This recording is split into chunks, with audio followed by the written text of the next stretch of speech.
For hip thrusts, I prefer using a decline bench because it's got a bit of a different angulation and a lower center to be able to hook up. If you want to use a bench, you can.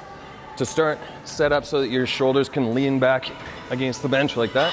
Sit up tall. If you got a bit of a bum on you, it's going to be harder to pull the bar up if you're leaning back like this without catching something in the way. So sit up tall, pull the bar up into your lap, then roll back, bend your knees. Think about opening your feet up just a little ways so that when you drive your hips, you can actually get full hip extension out of the movement and back down. If your feet are too close, you may not be able to get full extension. So play around with where you're positioning your feet.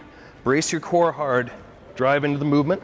Doing this, if you feel your lower back working too much, then you're not bracing your core hard enough.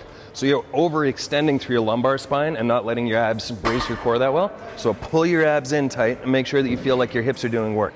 If you feel your hamstrings are doing it, your hips are probably tilted a little too far.